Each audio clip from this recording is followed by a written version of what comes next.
in the red, and you can see the Dow off its highs of the day. Here to talk a little bit more about today's action and some of the trends he's seeing in the market, we want to bring in George C. He is the CEO of Annandale Capital. George, great to see you again. Let's start with one of the big stories of the day, and that of course is the bank earnings. Goldman is a big reason why the Dow is holding on to gains today, with shares up just around 2%.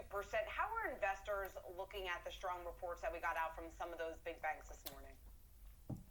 Good afternoon, Shauna. I think investors are blown away by the earnings. They're significant, and the trading desk added a lot to that, and the taking off of the loan allowances off the liability sheet because they're not going to need them. But the reality is, I think the market's tired at this point. If you look at it, we've gone from roughly 2150 on the S&P to 4100 plus in a year.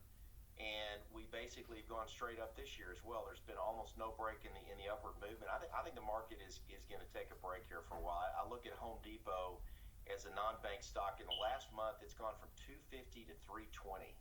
So it's nearly gone up 30% in a month. And I think there needs to be a pause that refreshes here. And I think you're going to see a lot of sell the news on earnings, because JP Morgan's earnings were just astounding. They were so good, and that's such a powerful bank.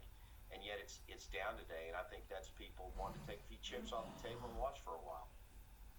So help us understand when you say take the chips off the table and watch for a while. We're going to get Delta tomorrow. Perhaps we're going to find out that they are going to be cash burn positive going forward. United's already indicated they could, going forward, be cash flow positive, and the bad old days are in the rearview mirror. Are investors really going to say, well, I want to pause on that news? Well, I think you've got to look at two different types of investors, Adam, and that's basically the institutional investor that has a lot of trading going on and not long-term holding going on, and your retail and long-term investor who buy great companies and put them away. Anyone who owns JP Morgan the next 10 years is going to make money, and the investor is going to hold on to it for most of that period of time. They may trim on the top or bottom end depending on where they're at or add. But there's a lot of people trading right now, and I think people, when they see a run the kind we've had so far this year, they're going to look for reasons to take some of their winnings off the table, because they're more incentivized to take short-term gains and do it in the short term. So you got two very different types of people buying and selling stocks, and Wall Street, the volume is overwhelmingly on the trading side, and we've had such a move this year. I think a lot of those people are going to raise some cash and watch for a while this spring. George, what about what's going on in the tech sector? Because the NASDAQ today under a bit of pressure, off just around 1%.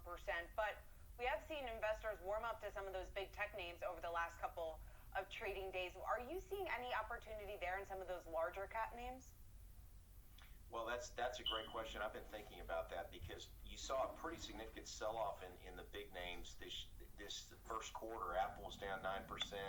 Amazon was down. They were trading very weak, and they've had a really nice snapback bounce right now, but I don't think they're going to get a whole lot more further progress. Their valuations are a cap to that, and interest rates going up are a cap to that, and I think you've seen a bounce, but unless their earnings are so blowout that people rally them even further, I think this rotation that's been talked about excessively the last 5 to 6 months, from overpriced tech stocks and growth stocks into value stocks, is going to continue. I think that has legs, and I think for people with a 2 to 3 year window, that they ought to be pivoting to value stocks and small cap stocks, and even some international stocks. Everyone's down on the international stocks right now because the reopenings are going so much slower there. But the other side of that is that when they do eventually reopen, you're going to get a huge surge in those economies, and it's a delayed reaction. So I think the biggest gains might actually be in international stocks several months out. For those of us who might want to stay in the United States, though, you pointed out that the SPAC phenomenon and the Bitcoin phenomenon, essentially too much capital chasing too few good ideas, and will continue. Is that another way of saying when the tide goes out, we're going to see who's swimming naked? There's no question. That's a great question, and I think that there's going to be some of these SPACs. It's not, the old classic Alan Greenspan irrational exuberance quote in 1996, and he was 4 years too early for the top of the market. So these kind of things can go on for a long time, and some of these SPACs have incredibly promising technologies, new businesses, and the growth rates are going to be absurdly strong. So they're going to keep going up even after they do these transactions, because the potential is so high.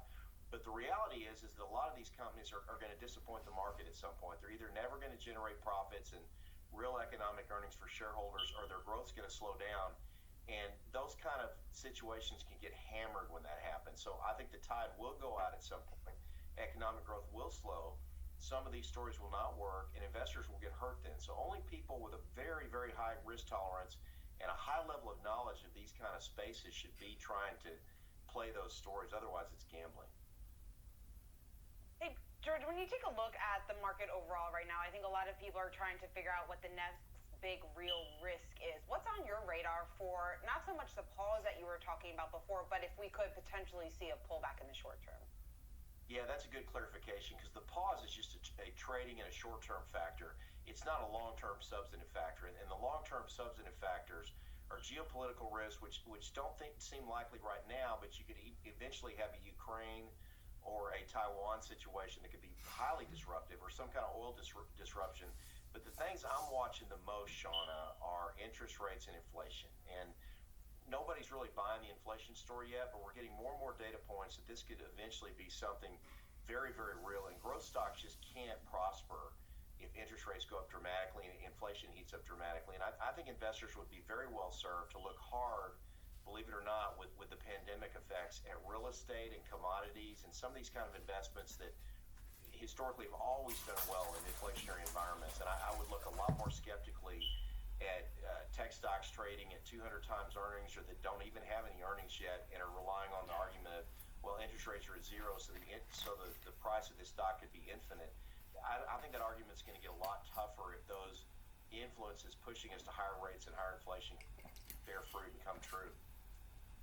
George C., it's always great to speak with you, CEO of Annandale Capital. For too many investors, 2020 looked like this. For Vector Vest investors, 2020 looked more like this.